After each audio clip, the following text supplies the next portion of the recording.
Today, I'll be talking about the American energy revolution, the new administration, and the new challenges facing the American energy industry. You can see throughout, I'll have pictures of SMU's campus. We're regularly voted one of the most beautiful campuses in the nation, and you should all come down and see us, hopefully, when we're all back to regular travel schedules. You can also see my Twitter handle here at Energy Law Prof, where I've posted a version of these slides, and you can always find my commentary on recent energy events. So let's start by talking about history's biggest energy boom, which the US has now emerged from, and how it has made the United States the center of global energy trade, and increasingly the center of natural gas trade around the world. Then we'll talk about some emerging challenges for American energy. We'll talk about challenges that we're seeing both as a result of market developments and the challenges that we're seeing from changes in the legal system governing pipeline approvals, as well that are driven by the courts, as well as new changes that we're looking at because of challenges such as flaring, et cetera. Then we'll talk about the new administration and how it might affect America as the new center of the energy world. We'll talk about what the new administration's plans are for the climate and energy, and how those might run up against political and legal obstacles. So, start with history's biggest energy boom, which has made the United States the center of the energy world.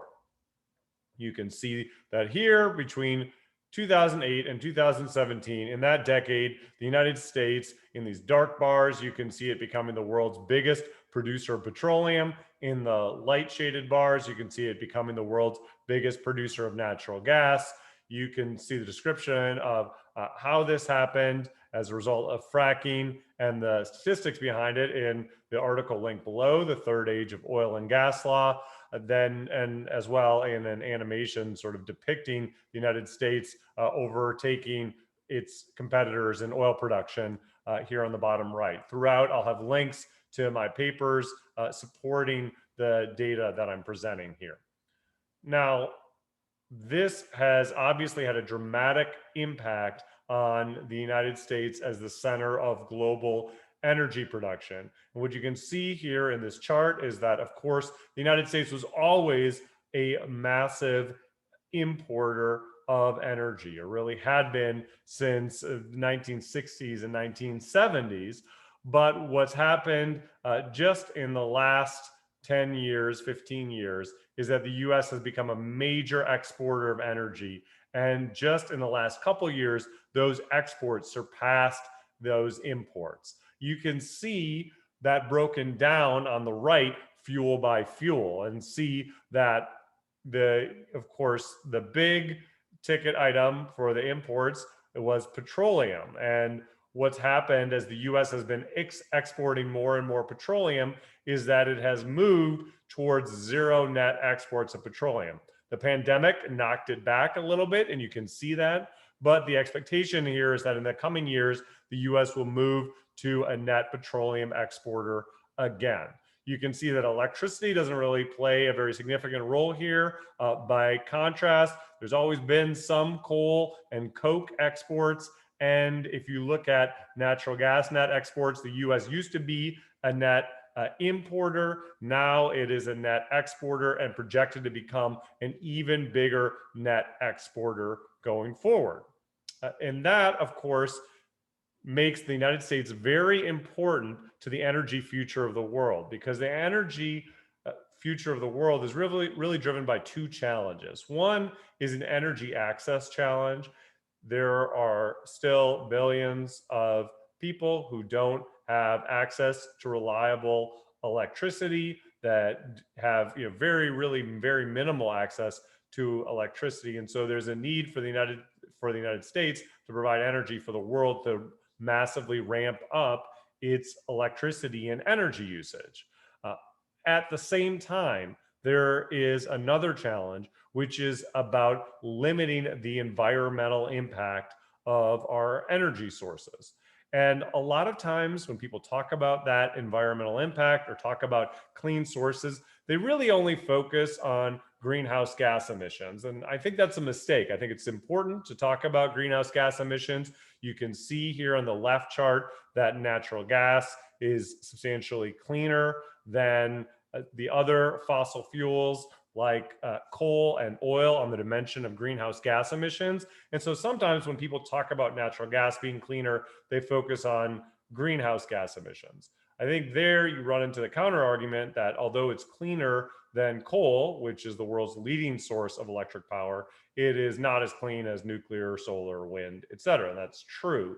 I think, but I think that ultimately when we talk about the environmental challenge of cleaning up our energy supply, really the most pressing problem, as important as climate is cleaner air. That's the biggest issue for most people around the world, particularly in developing countries where they're struggling with clean air in particular, but also even in the United States, where the statistics would tell us we have thousands of premature deaths every year because of dirty air. And so dealing with that means switching to natural gas as a source, because as you can see on the right here, if we're talking about air pollution, natural gas is a pretty much complete solution to those problems. Very minimal emissions when you talk about compare it to other fossil fuel sources. So I think when you talk about the environmental impact of those US natural gas exports, the first focus should be on their ability to burn cleanly, to clean up air quality around the globe. And you can see that the United States is increasingly exporting liquefied natural gas around the globe. In this chart from BP, you can see pipeline imports and exports in red, and you can see liquefied natural gas, where you take that gas and cool it most of the way to absolute zero, so that it's 400 times smaller. It's a liquid. It can go on a refrigerated ship overseas. What I want you to note is that the United States still has those massive pipeline imports from Canada that you see in red, but it's also exporting a lot of natural gas by pipeline to Eastern Canada and to Mexico. And so those pretty much cancel each other out now. And where the United States net exports are coming are from its liquefied natural gas trade. And I want you to see how that is really being sent all over the world, to Latin America, to Europe, to Asia. And increasingly, the United States is the world's swing producer of liquefied natural gas. It is causing more liquid natural gas markets around the world. And one thing that we've seen is that in times of high liquefied natural gas prices, the US has become the world's #1 liquefied natural gas exporter. And I think that's something that we'll see more and more going forward. So what are some of the challenges that the United States is now facing now that it is this global center of two-way oil and gas trade, with massive imports, massive exports, the biggest producer of both oil and gas? Well, one set of challenges is highlighted by the terrible events that we just had last month with Texas's electric grid, when millions of Texans couldn't get power. And so if we talk about the reasons for that, it's driven by several factors, and I'd like to break them down briefly, because several of them are ones that the United States as a whole will be dealing more with in the years and decades to come.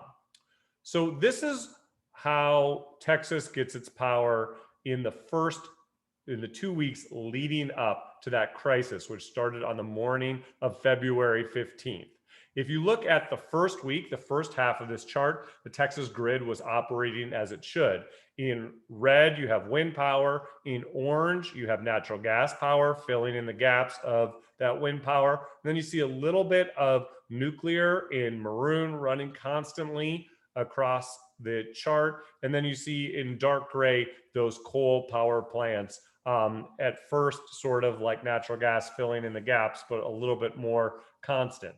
What you see in the week on the right hand of the chart leading up to this crisis on February 15th, this is what happens when it gets really cold or really hot in Texas. which is that typically means there's a weather system just sitting over you, which means the wind dies away. So you see that red goes to almost zero. And that is normally the case. That is why we don't count on wind providing power when we most need it.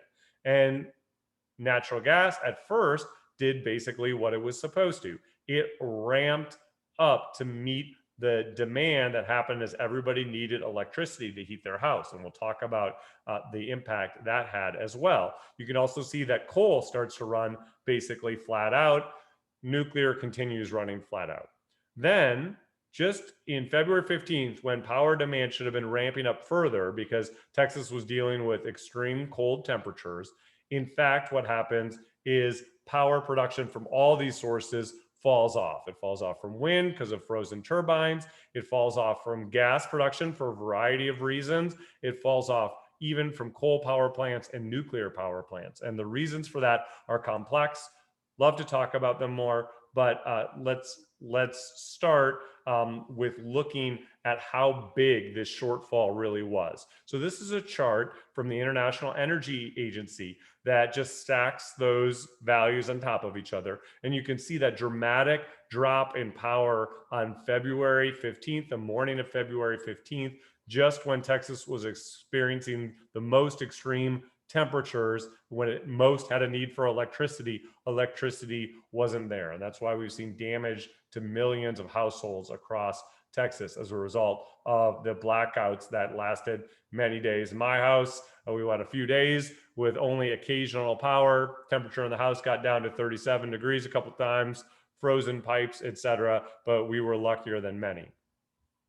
So how big of a miss was this? We know that sometimes blackouts happen, and the mere fact that they happen doesn't suggest that you did anything wrong. It is a fact of life that it will sometimes happen in extreme events. This is not that kind of event. This was a massive, massive miss in terms of the power that was available to meet the amount of energy that was demanded. To give you a sense of how massive, look at this chart, which presents the amount of power provided in green versus the amount of power that was likely have been demanded if we were all allowed to use electricity. And of course, we were not. We were all had our electricity forcibly turned off. So that's just our best guesswork of how much power was missing. And this is focusing just on the day of February 15th. And the best guesswork of how much power was missing is 27 gigawatts of power.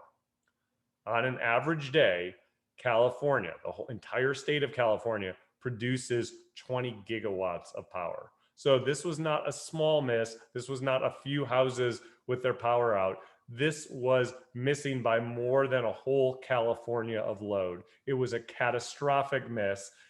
Things obviously have to change. Well, what exactly went wrong? The biggest outage you saw was from natural gas plants, and we're still learning everything that potentially went wrong there. It may have been, and it was at least at some plants, the case that the reliability managers who manage the grid lost control of the grid, and that means that you have frequency changes in the grid which knock some power plants out. But at least some of the problem seems to be that there was not enough natural gas to meet the demand for electricity during this cold snap. And we'll talk about the reasons for that. So one thing that I want you to note on this chart is that the big picture is that during this cold snap, the United States as a whole, not just Texas, was consuming more than twice as much natural gas as it produces. That is just remarkable. The United States is the world's biggest producer of natural gas. It has a huge net surplus of natural gas. It's the world's fourth biggest net exporter. But during this crisis, the US as a whole was consuming more than double what it produced. And let's talk about the reasons for that. So first, the production drops. You see that in orange. The production drops for a couple reasons. So one is that as it's colder, certain wells freeze. If they have water in the wellhead itself can freeze. The other thing that happens is that the entire supply chain is potentially dependent on electricity. You can have pumps that are dependent on electricity. You can have compressor stations that are dependent on electricity. And one thing we're discovering is that all of our supply chains are increasingly dependent on electricity. So if there's electric failures to the system, that can create cascading outages, a positive feedback loop that takes down more and more of the system. The other thing, let's look on the flip side. Let's look on demand. This is truly extraordinary demand for natural gas. Why does that happen? Well, again, it's the result of some trends that we're seeing throughout the United States. One is that increasingly we are relying on natural gas as our sole source of firm dispatchable power. So we aren't building new nuclear power plants. We aren't building new coal facilities. And so, places like Texas that have a growing population, that means that we have, wind and solar, which typically doesn't provide power when we need it most. And everything has to be backed up with natural gas. So natural gas is our sole source of meeting that need for reliable power. And we can see the stress that that can create on the grid. In fact, it's basically creating spikier demand for gas. And keep in mind, those wind and solar sources effectively reduce our need for natural gas in the good times when we have all the power we need. And so that means that the only time we need natural gas is when we need it most. So that's what leads to these huge spikes in demand. So we can be a natural gas net exporter, but still have not nearly enough natural gas in these times when we really need it. Another reason for that, another fuel saving technology is heat pumps. And I want to talk about how they play into electric heating to make our demand for natural gas spikier. So the first thing that you need to understand is that there has generally been a move in the United States, and particularly in Texas, towards electric heating. So heating with electricity instead of natural gas. That is extremely inefficient compared to just sending the natural gas to the home and burning it there yourself. And just as you might imagine, if you have to send that natural gas to a power plant to turn into heat, to turn into electricity, to send the electricity to a home, to turn it back into heat, that is a less efficient process. In fact, it takes 2.5 times as much natural gas to heat a house by electricity as by sending that natural gas to the house directly. And for that reason, we had incredible demand for natural gas, for electricity and electric heating during this cold snap in Texas, because Texas is very reliant on electric power. But the rest of the country is moving towards increased reliance on electricity for heating.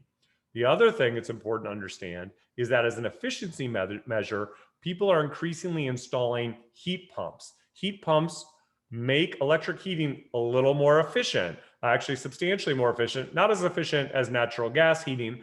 But the problem with them is, although they again reduce our electricity use most of the time, they don't work very well below 40 degrees and almost not at all below 32. And so that means that when it gets really cold, you're back on that inefficient resistance heating. And so the natural gas usage, which is growing because of colder temperatures, spikes because all of a sudden those heat pumps don't work anymore. So we have several policy trends in the United States that are being exacerbated by these efforts to ban natural gas heating that are causing tremendous spikes in natural gas when we need electricity most. At the same time, we are seeing new legal challenges to infrastructure. And here I'm just going to point to a series of areas of my research where I've talked about this, but effectively, the rules used to be clear, and they used to say, look, the federal government regulates interstate natural gas transport, and the state governments regulate interstate oil transport. Oil pipeline, get your approval from the states.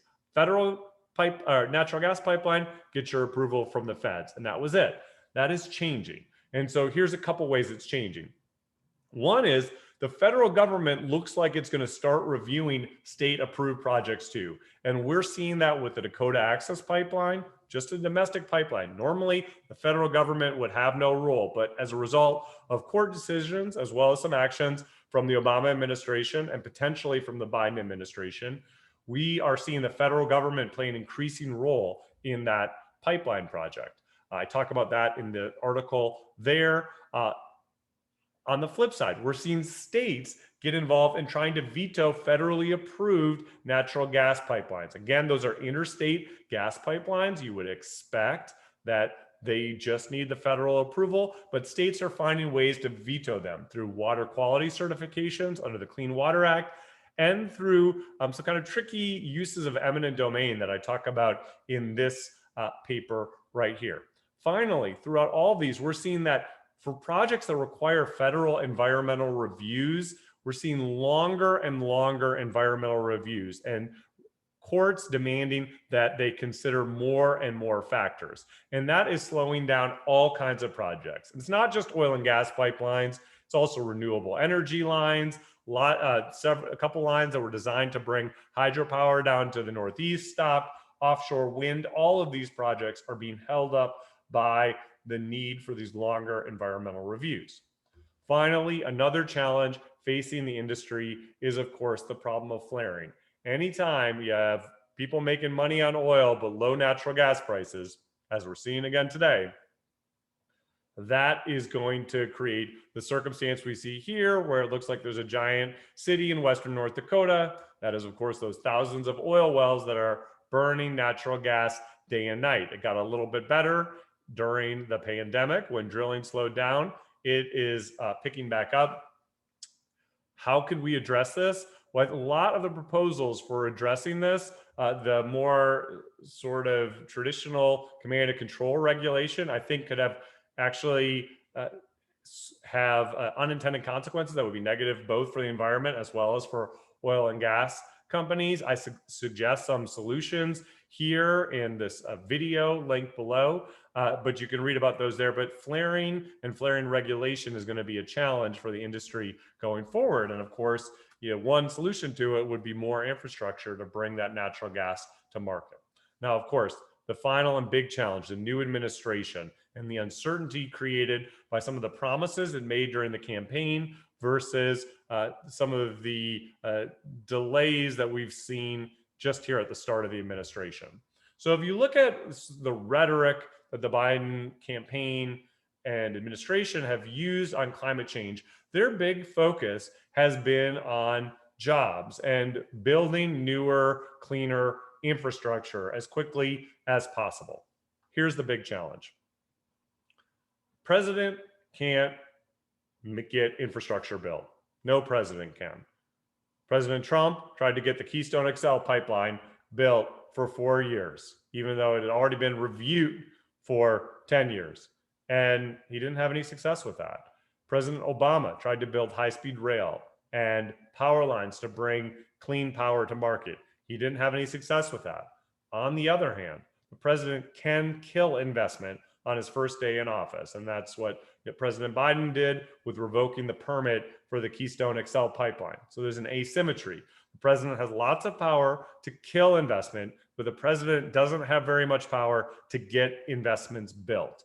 And so the rhetoric has been that they intend to build infrastructure. The question is, how is that going to be done, given that the average environmental review, federal environmental review, takes over 5 years? Obviously, there's no way that President Biden will get anything done in his first term if it's a new idea. That is just not realistic given the current permitting schedule. And we haven't seen many proposals about changing that permitting system to allow infrastructure to be built more quickly.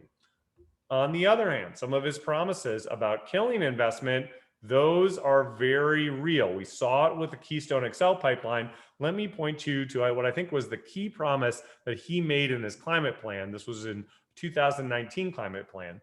He said that on day one, he would take an executive action to ban new oil and gas permitting on public lands and waters. That's a really extraordinary promise, to ban permitting on public lands and waters. Now, federal lands produce roughly a quarter of US oil if you look at over the past decades. Right now it's 22%, a little bit lower, but where is that produced? Well, you see it tends to be produced New Mexico, North Dakota, Wyoming. If you look at natural gas production, again, New Mexico, also Wyoming, North Dakota, Ohio show up. So those are the states that would be hit hardest.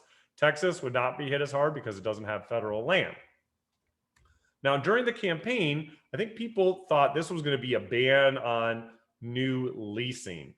And that has come to pass, although it's been portrayed as a pause on leasing. So maybe it will restart. That will be interesting to see. But I think it's important to understand that just a mere pause on leasing isn't the most significant policy that could come from this promise. In fact, this promise said it was going to be a ban on permitting. And you need a permit every time you drill a well, even on an existing lease. So that's potentially a much more dangerous promise for the oil and gas industry. To illustrate that, take a look at this projection of oil production offshore under different scenarios. If things continue as usual, the light blue is the scenario. So that production will increase for a little bit, but then just kind of plateau and tail off a little bit. If there's no new leasing, there's not a big difference up front. It's important for exploration companies, of course, but basically you don't get a significant tail off for almost a decade. On the other hand, if there are no new wells, if you really issue no new permits, you have that sharp decline that you see in green. And this is showing offshore, but that decline would be even faster onshore where wells tail off sooner. So that would be a drastic policy. Now, so far, it doesn't look like the Biden administration is following through on this promise. So certainly they didn't do it day one. They did issue a 60-day moratorium on new permits, but now they seem to be issuing them. They're issuing them, however, much more slowly, of course, than the Trump administration did. One thing that cushions the blow a little bit here is that many companies had stockpiled drilling permits. So it just remains to be seen whether environmental groups will be able to force the Biden administration to carry through this promise of stopping permitting for existing leases. That would certainly present legal difficulties, but even if the government treats you illegally, doesn't mean you can force them to issue the permit. It can be tricky to sue for your permit in court. Okay, the final question, technically, if all oil and gas permitting on public lands is stopped, that could ban pipelines across the United States, including just intrastate pipelines, because every pipeline crosses some anonymous creek that technically counts as federal waters under the Clean Water Act definition. And the problem with that is that the federal government technically has to give you a permit for that. Now, historically, those have all been covered by a nationwide permit that says if you follow specific processes, you can go ahead and build. That process has been challenged in several lawsuits, successfully in the Keystone XL lawsuit. So it's not clear how much the Biden administration can rely on that, even if they want to. But they could also stop relying on that process and stop pipelines. I think that's sort of their backup option to stop Keystone XL if for any reason their revocation of the border crossing permit were to get in trouble. And so they could just block the water crossings. Will they use that same process on other pipelines like the Dakota Access Pipeline, like the Mountain Valley Pipeline, like Enbridge's Line 3 or Line 5? That is an important question that they'll get a lot of pressure from opponents of the oil and gas industry, and we'll just have to see what they do about that. I think the important thing to keep in mind is, there are some policies like new legislation that it will be hard for the Biden administration to get through if it's perceived as too punitive towards the oil and gas industry. On the other hand, as we can already see with Keystone XL, there are opportunities for executive action that can have a big impact on investment already. So with that said, I'll look forward to any questions that you put in the chat box. I'll try to answer them later. You can also find my work at my blog, energylawprof.com, on Twitter at energylawprof, or in work that I'm doing with collaborators on energy trade-offs, the trade-offs that we're facing as we move to newer energy sources. Finally, a version of these slides is available at the link below.